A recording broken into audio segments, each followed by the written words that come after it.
Na Radio, c'est Radio Rugby. Radio Rugby. Bonsoir à tous, bienvenue dans Radio Rugby. Au sommaire aujourd'hui, le 15 de France, que faut-il faire maintenant? Patrick Ramos nous dira si il trouve l'arrivée de Fabien Galthié logique ou non, si c'est une bonne idée ou pas. Greg Aldrit a-t-il déjà gagné sa place pour la Coupe du Monde? Les affamés nous laissent sur notre faim, les U20 eux sont au rendez-vous, et puis l'instant Big Ben avec le grand chelem du Pays de Galles. Justement, ils sont là, ils sont frais, ils sont à mes côtés. Patrick Ramos, notre consultant rugby avec son joli polo violet. Salut Patrick. Salut Benji. Et avec nous, Big Ben Hughes, ils ont tous les deux mis la casquette, ils sont raccords. Salut Ben. Good evening Benji, good evening Patrick. Hi Ben, my friend. On va parler, je le disais, du 15 de France. On va pouvoir faire le bilan désormais puisque le tournoi Destination s'est terminé. On apprend depuis hier qu'il y a le retour de la rumeur Fabien Galthié.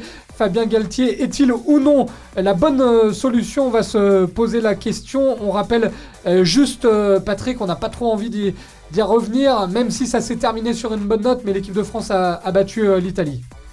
Oui, on a assisté à un tournoi pourri de la part de l'équipe de France. Et Mathieu Bastaro, dans une interview, déclarait que personnellement, il n'avait jamais autant souffert pendant ce tournoi.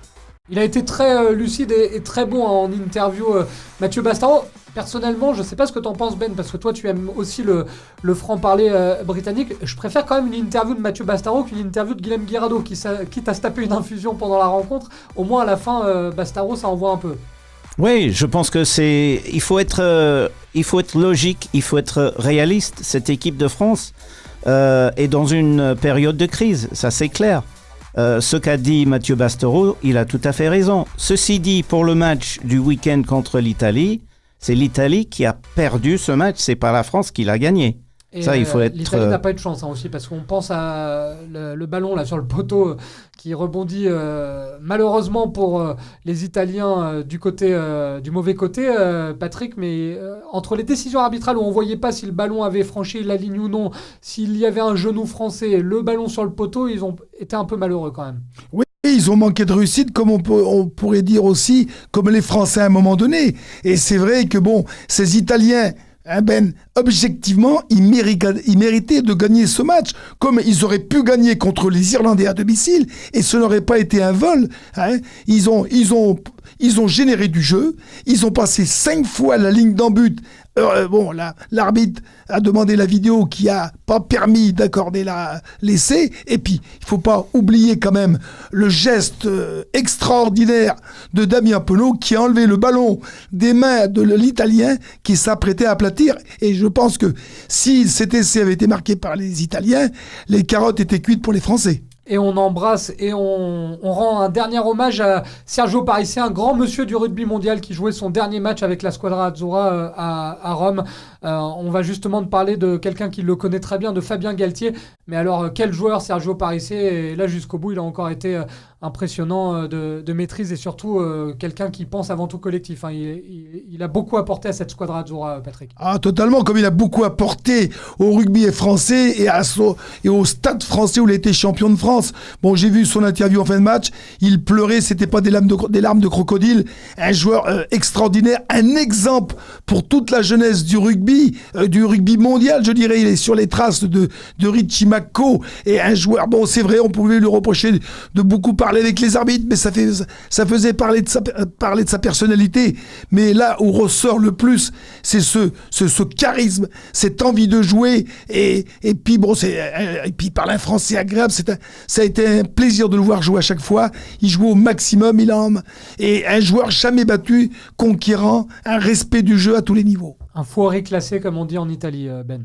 Oui, un très grand joueur et surtout un meneur d'hommes, un leader, sans problème. Je pense qu'il y a par contre pas mal d'arbitres internationaux qui seront contents de le voir partir, parce que qu'est-ce qu'il parle pendant le match aux arbitres? Oui, Sergio Parisse à l'italienne qui parle beaucoup effectivement aux arbitres. On parlait, Ben disait, un leader. On en a besoin de quelqu'un de charismatique et avec du leadership pour l'équipe de France. C'est la Minute Ramos tout de suite. Hello, my name is Patrick. Nice to meet you, Patrick. Vinicius drops, Marcelo launches, and it's Ramos time to the rescue. Alors, on n'attend pas Patrick ? On n'attend pas Patrick, on attend peut-être en revanche Fabien Galtier, puisque Patrick, Bernard Laporte l'a déclaré, il veut du 109, il a confirmé d'ailleurs la rumeur, il ne s'est pas du tout échappé, Bernard Laporte, il a dit oui, Fabien Galtier nous intéresse. On rappelle que Fabien Galtier, il a été à 2 doigts de rejoindre l'équipe de France à plusieurs reprises, Patrick, 2007, 2011, 2015 et 2017, c'est peut-être enfin son moment. Moi, la question dans ta Minute Ramos que je voulais te poser, Patrick, c'est que est-ce que Fabien Galtier est capable de collaborer ? Parce que pour l'instant, on parle d'un rôle d'adjoint. Moi, j'y crois pas parce que Bernard Laporte a quand même un drôle de langage. Il dit oui, Fabien Galtier, je pense que Bernard Laporte voudrait que Fabien Galtier revienne, mais il faut que ça vienne du staff. Ça veut dire que c'est le staff, Jacques Brunel, Jean-Baptiste Elissalde, qui vont demander que Fabien Galtier les rejoigne. Alors, je pense qu'il ne faut pas le demander, mais d'abord, pour quel rôle Fabien Galtier pourrait avoir ? Moi, je dis aujourd'hui, on en a parlé ensemble, moi, je pense qu'il faudrait changer le staff. Et à ce moment-là, on fait venir Fabien Galtier maintenant avec le staff qui va le choisir ou qui le choisira. Et là, on fait peau neuf complètement, parce que faire du neuf avec du vieux, moi, je vois pas. Et Fabien Galtier, avec toute sa connaissance du rugby, d'abord, la première chose très importante, c'est qu'il est disponible. C'est-à-dire que ça ne sera pas un staff de deuxième choix, comme ça s'est passé avec Jacques Brunel et Jean-Baptiste Elissalde. Donc lui, aujourd'hui, il est dispo. Il prend le temps, il va choisir un staff pour préparer cette Coupe du Monde et préparer l'après-Coupe du Monde, c'est-à-dire pour une période, comme ça se passe dans les pays anglo-saxons, minimum 4 ans.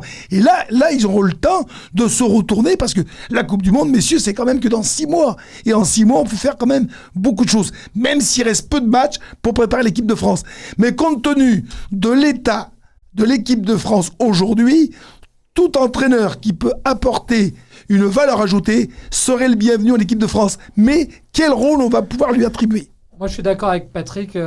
Très belle Minute Ramos, parce qu'on imagine mal Fabien Galtier avoir autre chose que le rôle de numéro 1. Alors Jacques Brunel, il lui avait proposé en 2017 de venir l'aider et être adjoint. Il avait refusé Fabien Galtier parce qu'il avait préféré rester avec le rugby club toulonnais. Le problème, c'est plus Jean-Baptiste Elissalde, parce que ce sont 2 forts caractères. Jacques Brunel, on le voit s'effacer au fur et à mesure du temps pour laisser la place de numéro 1 à Galtier. Jean-Baptiste Elissalde, on ne le voit pas trop fonctionner en ticket avec Galtier. Non, mais attention, Jacques Brunel a déjà dit, je pense, après le match contre les Anglais, parce qu'à ce moment-là, il était déjà question de faire revenir Fabien Galtier. Et Brunel a dit à ce moment-là très clairement, j'ai déjà mon staff, je n'ai pas besoin de qui que ce soit. Ah, mais ça, c'était pour protéger son staff pendant le tournoi. C'est peut-être plutôt logique, ça, Ben. Oui, mais ceci dit, comme dit Patrick, ce qui est important maintenant, c'est de changer ce staff. Ce n'est pas d'en rajouter quelqu'un d'autre. Qu'est-ce qu'il va faire, Galtier ? Donc c'est une bonne idée, mais alors on le met à ce moment-là numéro 1. C'est ça, messieurs. Oui, moi je me répète, je comprends pas Bernard Laporte. C'est le président de la fédération. C'est lui le décideur. Pourquoi tourner autour du pot ? Bon, on est sur un fiasco. Bon, on repart pour pour 4 ans, pour une période...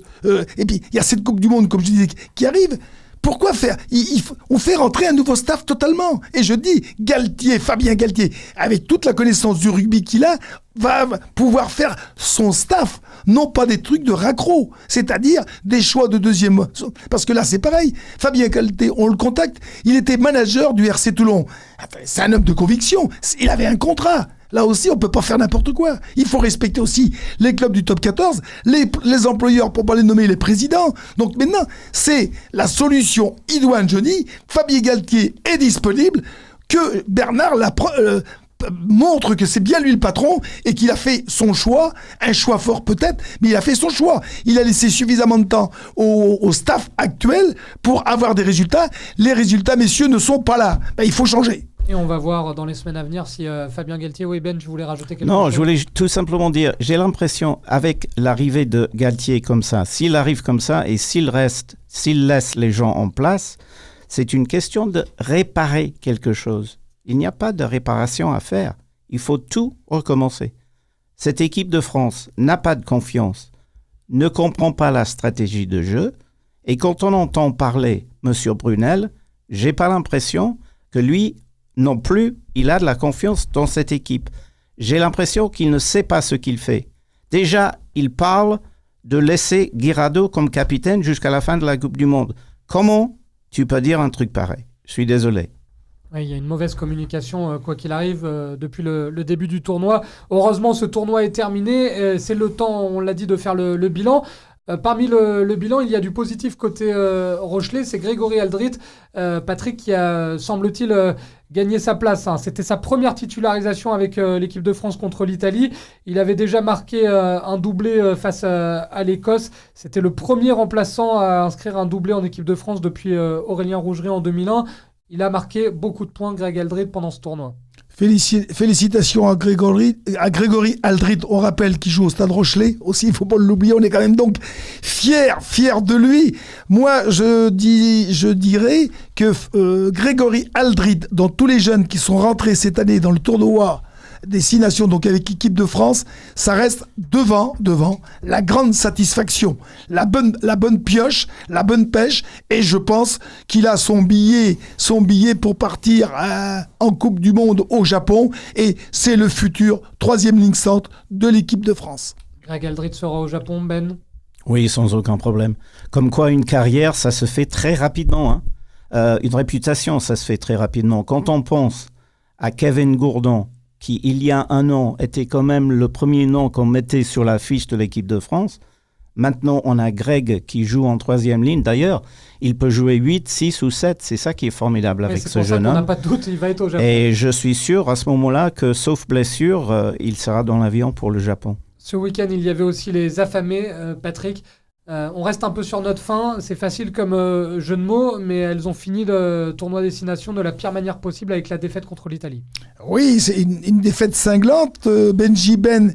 Et surtout, à travers cette défaite, ils ont perdu la 2e place parce que les Italiennes jouent très bien au rugby. Les Italiennes terminent 2e devant les Françaises parce que sur ce match, les Italiennes ont été capables de battre les Françaises, mais de plus avec la manière, en mettant le bonus offensif, donc le point qui fait la différence au classement. Donc on va dire quand même, allez, bravo aux affamés, à nos féminines, mais bravo aussi aux Italiennes. Et je pense, messieurs, à l'image de l'équipe masculine de l'Italie, ce rugby transalpin est en train de monter en puissance. Ils ont déjà un public. Et ça, c'est très important. Ils ont quasiment réussi à doubler leur public entre le stade Flaminio et le stade olympique de Rome. Donc, bravo nos Françaises, mais double bravo aux Italiennes. Et bravo aux U20, parce que c'est l'équipe de France qui a sans doute été, qui a répondu le plus au rendez-vous dans ce tournoi Destination, toute équipe confondue. Les U20 qui ont gagné 35-31, là aussi c'était pas facile en Italie. On rappelle que l'Irlande avait déjà gagné le tournoi, mais belle réaction d'orgueil du clan France. On va terminer l'émission quand même avec un hommage à Ben Hughes qui a remporté le concours des pronostics. Il avait donné la victoire du Pays de Galles dans cette édition 2019 du tournoi Destination. Il avait même annoncé qu'a priori le Grand Chelem serait dans la poche. C'est tout de suite et c'est l'instant Big Ben. You see, Big Ben is the bell. Je trouve que c'est un des meilleurs, c'est le plus carré, c'est celui qui sait toujours être subtil et au courant. Cécile, ma fille. Big Ben, 12e Grand Chelem dans l'histoire du 15 du Poireau.